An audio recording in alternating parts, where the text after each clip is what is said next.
সিঁদুর আর প্রসাদ, বাংলার রাজনীতিতে এই দুই পুজোর উপকরণ এখন ভীষণভাবেই আলোচনার কেন্দ্রবিন্দু হয়ে উঠেছে।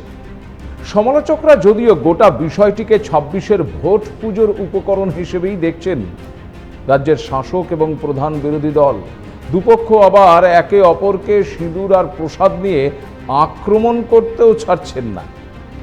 বাংলার রাজনীতিতে তো এতদিন দুর্নীতি, কাটমানি, সরকারি প্রকল্প, শিক্ষা, কর্মসংস্থান এই সমস্ত কিছুই ইস্যু হয়ে এসেছে। কিন্তু এবার কি হলো যে ইস্যু একেবারে সিঁদুর আর প্রসাদ? কিন্তু কেন? আপনি দেখতে শুরু করেছেন এডিটরস ডায়েরি। আমি ভাস্কর দত্ত রয়েছি আপনাদের সঙ্গে, আপনাদেরকে স্বাগত জানাই। ভোটের আগে রাজনৈতিক দলগুলোর কাছে আগামীর রূপরেখা সম্পর্কে জানতে চায় রাজ্যবাসী তথা ভোটার মহল। কিন্তু কি অদ্ভুত দেখুন, এ বাংলার শাসক এবং প্রধান বিরোধী দল দুপক্ষই এখন কেমন যেন ব্যস্ত হয়ে পড়েছে ওই সিঁদুর আর প্রসাদ নিয়ে।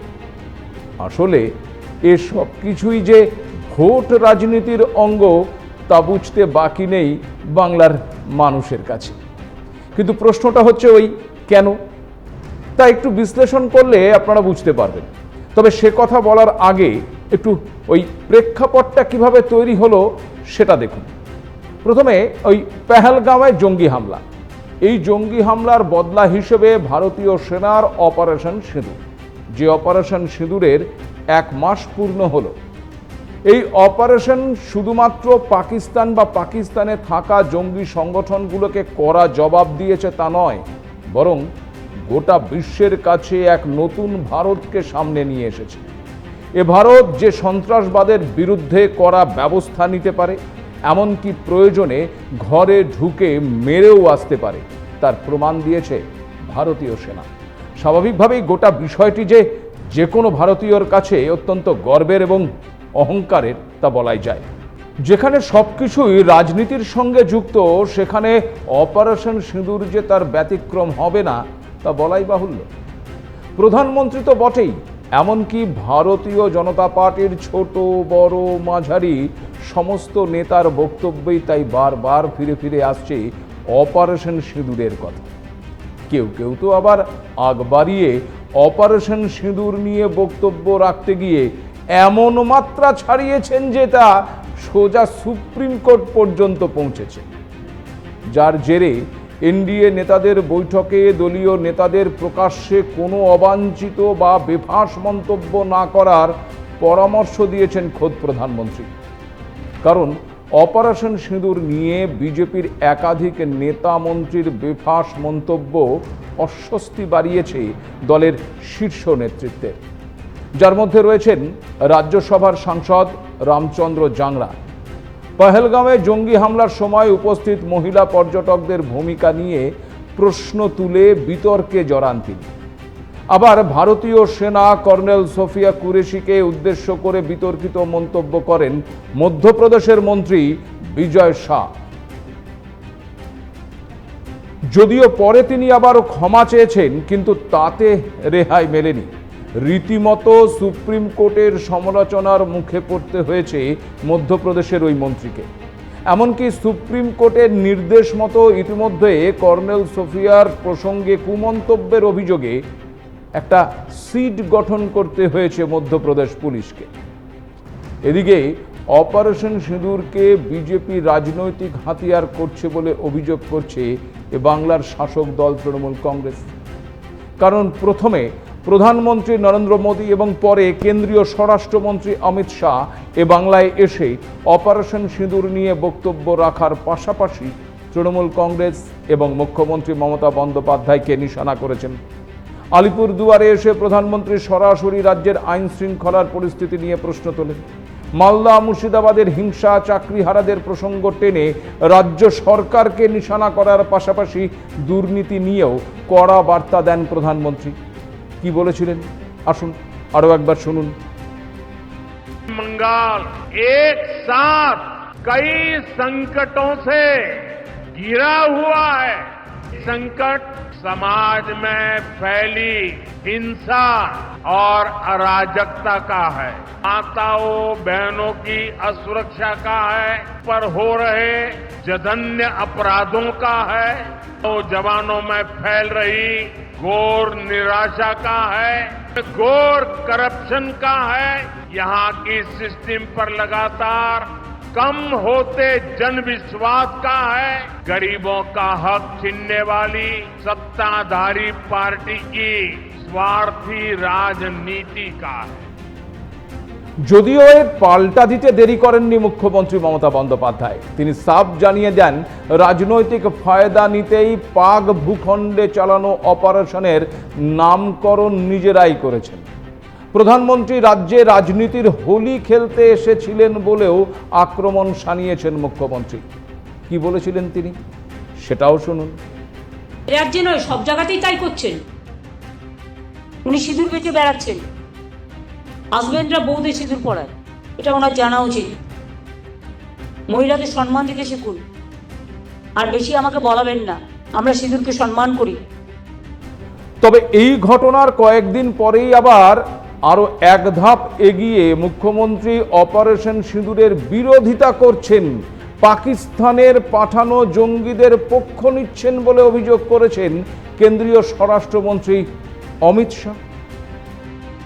मुस्लिम वोट बैंक को खुश करने के लिए ममता दीदी आपने ऑपरेशन सिंदूर का भी विरोध किया। ममता दीदी 2026 तक कर दो, जितना विरोध करना है उतना, उसके बाद आप मुख्यमंत्री ही नहीं। দুপক্ষের এই বাকযুদ্ধে বাংলার রাজনীতি এখন সরগরম। মূলত 26-এর নির্বাচনের আগে বাংলার হিন্দু ভোট একত্রিত করাই বিজেপির অন্যতম লক্ষ্য। সেখানে অপারেশন সিঁদুর তাদের বড় হাতিয়ার বলেই মনে করছেন অনেকে। যদিও হিন্দু ভোটের লক্ষ্যে রাজ্যের শাসক দলও পাল্টা কৌশল নিয়েছে। কি সেই কৌশল? বাংলার হিন্দু ভোটের লক্ষ্যে মুর্শিদাবাদ থেকে অপারেশন সিঁদুর তাদের বড় হাতিয়ার। আর এক্ষেত্রে বাংলার শাসক দলকে তুষ্টিকরণ, তোষণ কিংবা অপারেশন সিঁদুরের বিরোধী বলে অভিযোগ তুলছে গেরুয়া শিবির। বাংলায় সংখ্যালঘু ভোট বড় ফ্যাক্টর। গত কয়েকটি নির্বাচনের ফলাফলের দিকে যদি আমরা তাকাই তাহলে স্পষ্ট দেখতে পাবো যে রাজ্যের অধিকাংশ সংখ্যালঘু ভোট তৃণমূলের দিকেই রয়েছে। বিজেপি বাংলার সংখ্যালঘু ভোটকে নিজেদের দিকে টানার থেকে মমতা বন্দ্যোপাধ্যায় সরকারের বিরুদ্ধে সংখ্যালঘু তোষণের অভিযোগ আরও তীব্র করে হিন্দু ভোটকে এককাট্টা করতে চাইছে। যদিও এই ধারণা নিয়ে আবার বিজেপির অন্দরেও দ্বিমত রয়েছে। অন্যদিকে বিজেপির এই হিন্দু ভোটকে নিজেদের দিকে টানার কৌশলকে প্রতিহত করতে দীঘায় জগন্নাথ মন্দির মমতা বন্দ্যোপাধ্যায়ের পাল্টা কৌশল বলেই মনে করছেন অনেকে। গেরুয়া শিবির মমতা বন্দ্যোপাধ্যায়ের বিরুদ্ধে যে হিন্দু বিরোধী তকমা লাগানোর চেষ্টা করছে, দীঘার জগন্নাথ মন্দির তার যোগ্য জবাব বলেই মনে করছে ঘাসফুল শিবির। উদ্বোধনের দিন মন্দিরে দিলীপ ঘোষের উপস্থিতি ছিল বাড়তি আকর্ষণ। এবার মুখ্যমন্ত্রীর আশ্বাস মতো সেই দীঘার জগন্নাথ মন্দিরের প্রসাদ বাংলার ঘরে ঘরে পৌঁছে দেওয়ার কর্মসূচি নেওয়া হয়েছে। রথযাত্রার আগেই বিশেষ বাক্সে বাংলার ঘরে ঘরে পৌঁছে যাবে প্রসাদ। রীতিমতো তথ্য সংস্কৃতি মন্ত্রকের তরফে নির্দেশ জারি করে আগামী 27শে জুন রথযাত্রার আগেই এই প্রসাদ বিতরণের কাজ শেষ করতে বলা হয়েছে। যদি আবার সেই সময়ের মধ্যে প্রসাদ বিতরণ শেষ করা না যায় তাহলে 4 জুলাইয়ের আগে তা শেষ করতে হবে বলে জানিয়ে দেওয়া হয়েছে। সমস্ত জেলা শাসককে বলা হয়েছে এলাকার সেরা মিষ্টি প্রস্তুতকারকদের তালিকা তৈরি করতে। তা কি থাকবে ওই বাক্সে? বাক্সে থাকবে 4.8 সেন্টিমিটারের মোটা একেবারে 20 গ্রাম ওজনের পেড়া, আর থাকবে 60 গ্রাম ওজনের একটি গজা, আর বাক্সের গায়ে থাকবে দীঘার জগন্নাথ মন্দিরের একটি ছবি। পুরো প্যাকেজিংয়ের দায়িত্ব থাকবে স্বনির্ভর গোষ্ঠীর হাতে। একেবারে দুয়ারে রেশন প্রকল্পের মাধ্যমে বাংলার ঘরে ঘরে পৌঁছে যাবে প্রসাদের বাক্স। তা বিজেপি নেতারা কি সেই প্রসাদ গ্রহণ করবেন? বিরোধী দলনেতা শুভেন্দু অধিকারী জানিয়েছেন তিনি ওই বাক্স গ্রহণ করবেন এবং পেড়াও গজাও খাবেন, কিন্তু তা প্রসাদ হিসেবে নয়, মিষ্টি হিসেবে। কারণ তিনি বলছেন এটা আসলে প্রসাদ নয়। তাহলে কি? শুনুন। লোকাল মিষ্টি দোকানে করতে বলা হয়েছে। মিষ্টি দোকানে হচ্ছে, দীঘা থেকে বানিয়ে আসছে না। টাকার প্রসাদ, একটি পেড়া, একটি গজা, এবং এটাকে নাম দেওয়া হচ্ছে প্রসাদ। কত বড় আস্থায় আঘাত! এটা মমতা ব্যানার্জির পেড়া আর গজা হিসেবে নেবেন, প্রসাদ হিসেবে কেউ নেবেন না, যদি অরিজিনাল হিন্দু হয়ে থাকেন। আপনারা বাংলার মানুষ গজা পেড়া নিতে পারেন, যদি পচে না যায় প্রসাদ হিসেবে গ্রহণ করবেন। প্রশ্নটা হলো, একদিকে সিঁদুর আর অন্যদিকে প্রসাদ। রাজনীতির আঙ্গিনায় এখন এই দুই পুজোর উপকরণ কেন? শক্তি, ভক্তি, নাকি পুরোটাই রাজনীতি? গোটা বিষয়টি হিন্দু বা সনাতনীদের ভোট লাভের কৌশল নয় তো? বাংলার রাজনীতিতে শূন্য হয়ে যাওয়া সিপিএম এই শক্তি ভক্তি নিয়ে কি বলছে সেটাও শুনুন। রাজনীতির মূল উপজীব্য মানুষ, তার শিক্ষা, কাজ, ভবিষ্যৎ, মানুষের জীবন জীবিকা, এইগুলো দেবার যাদের দায়িত্ব তারা ফেল করছে। দিল্লিওয়ালারাই হোক আর রাজ্যওয়ালারাই হোক, বিজেপি হোক আর তৃণমূল হোক, তারা সেই দিকে যেতে চায় না। ফলে মানুষকে কি করে ঘুরিয়ে দেওয়া যায়? মানুষ চায় ঘরে ঘরে কাজ, সেই কারণে ওরা কেউ ঘরে ঘরে সিঁদুর, তো কেউ ঘরে ঘরে প্রসাদ। ঠিক বিষয়টা হলো এখানটাই যে বাংলার ভোটাররা কি চাইছে। বাংলার ভোটাররা কি এমন কোনো সরকার চাইছে যে সরকার তাদের নিরাপত্তা দিতে পারবে? বাংলার ভোটাররা কি এমন কোনো সরকার চাইছে যে সরকার দুর্নীতিমুক্ত হবে? বাংলার ভোটাররা কি এমন কোনো সরকার চাইবে আগামী 26-এ যে সরকার জাতীয়তাবাদী হবে, সাধারণ জনমানুষের জন্য কাজ করবে, সবাইকে নিয়ে একসঙ্গে থাকবে, বাংলা শ্রীবৃদ্ধি ঘটাবে, শিক্ষা থেকে শুরু করে শিল্প অগ্রগতি আসবে? যদি এমনটা হয় তাহলে তাদের ভাবনা একরকম। আবার যদি তারা এটা ভাবে যে না, এইসব ভেবে লাভ নেই, আমরা সিঁদুর কিংবা প্রসাদ এতেই আমরা মেতে থাকতে চাই, তাহলে তাদের সিদ্ধান্ত তেমন হবে। অর্থাৎ নির্বাচনটা তাদের করতে হবে। আর আমরা যদি একটু নির্বাচনের পরিসংখ্যানের দিকে তাকাই তাহলে দেখতে পাবো যে সদ্য শেষ হয়ে যাওয়া 2024-এর লোকসভা নির্বাচনের ফলাফলের থেকে 2021-এর বিধানসভা নির্বাচনের যদি তাকাই তাহলে দেখব যে 2021-এর বিধানসভা নির্বাচনে তৃণমূল কংগ্রেসের দখলে ছিল 48% ভোট। উল্টো দিকে বিজেপি পেয়েছিল প্রায় 10% কম, মানে 38% ভোট। এরপর 2024-এর লোকসভা নির্বাচনে আমরা যদি তাকাই তাহলে দেখব তাতে কিন্তু তৃণমূল কংগ্রেসের ভোট সামান্য হলেও কমেছে। অর্থাৎ তাদের 2024-এর লোকসভা নির্বাচনে প্রাপ্ত ভোটের পরিমাণ যেটা বলা হচ্ছে তা হলো প্রায় 46%। অর্থাৎ বিধানসভা থেকে 2% কম। উল্টো দিকে আবার যদি বিজেপির দিকে তাকাই যে তাদের শতাংশ কি তাহলে বাড়লো? দেখা যাচ্ছে যে খুব বিরাট অংশ কিছু বেড়েছে এমনটা কিন্তু নয়। 38 ছিল, এটাও প্রায় 39-এ গিয়ে পৌঁছেছে, অর্থাৎ খুব সামান্য বেড়েছে। যদিও বিজেপি নেতৃত্ব মনে করছে এই বাড়ার বা এই বৃদ্ধিটা যদি আর 5% হয় তাহলে বাজিমাত নাকি তারা করে ফেলতে পারবে। আর এই 5% তারা কোথা থেকে আনবেন? খুব স্বাভাবিকভাবেই তাদের যে মতিগতি, তাদের যে অগ্রগতি, সেখান থেকে যেটা অনুমান যে তারা চাইছেন যে এই 5% হিন্দু ভোট যদি আরও বাড়ানো যায়। আর তার কারণেই তাদের বিভিন্ন যে রাজনৈতিক রোডম্যাপ, সেই রোডম্যাপ তারা তৈরি করছেন। তারা আগামী দিনে সেই রোডম্যাপ অনুযায়ী আমরা যেটা জানতে পারছি যে গীতা পাঠ তারা করবেন। সেই রোডম্যাপ অনুযায়ী 11 বছরে এই কেন্দ্রীয় সরকারের যে নানাবিধ কর্মকাণ্ড, কি সাফল্য, সেই সাফল্যগুলো তারা তুলে ধরার চেষ্টা করছেন।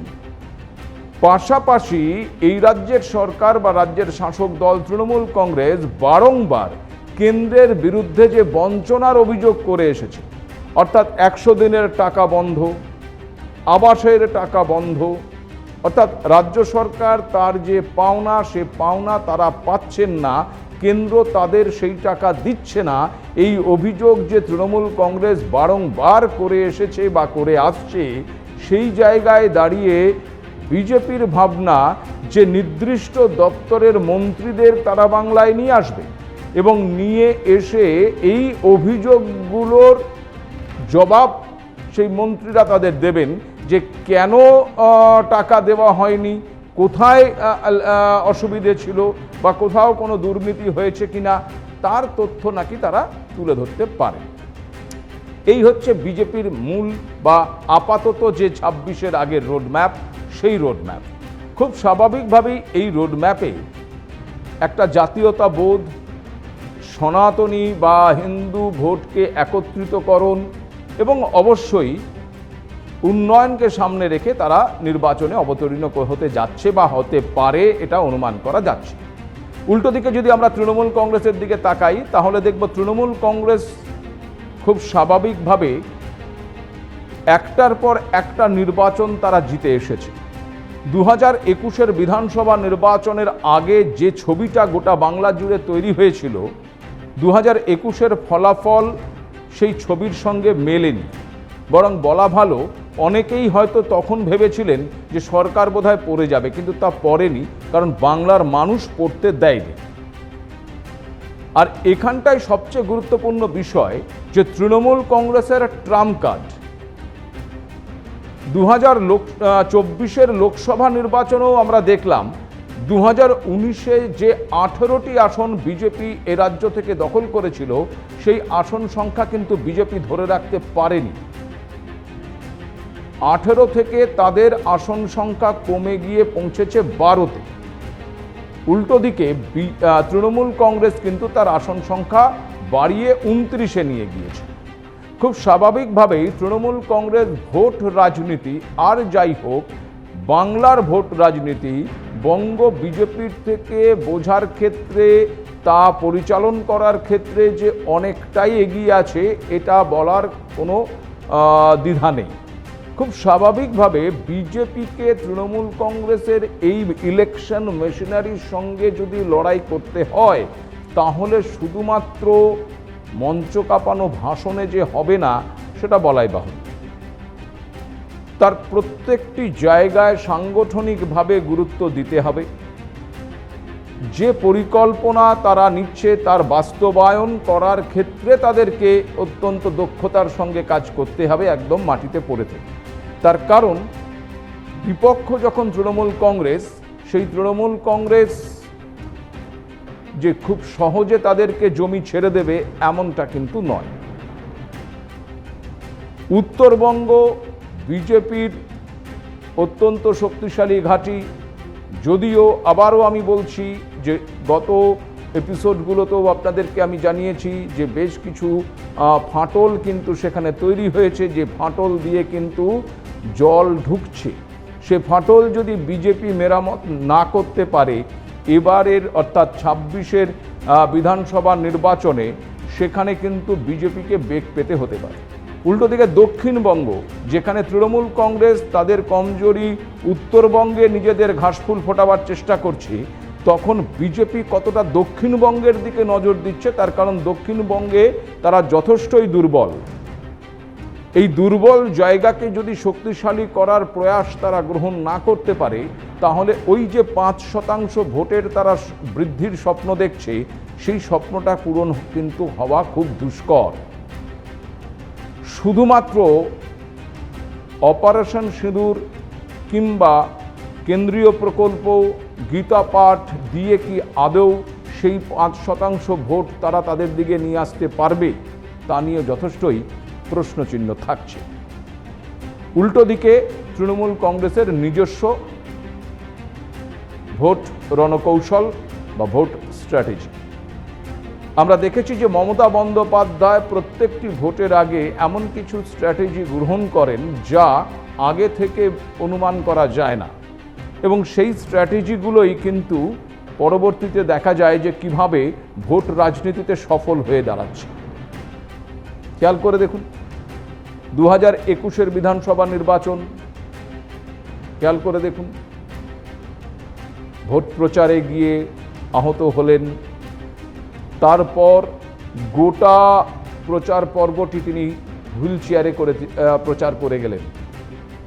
অনেকে অনেক রকম তির্যক মন্তব্য করেছিল বটে, কিন্তু মানুষ যে মমতা বন্দ্যোপাধ্যায়ের উপর আস্থা রেখেছিল 2021-এর ফলাফল তা প্রমাণ দিয়েছে।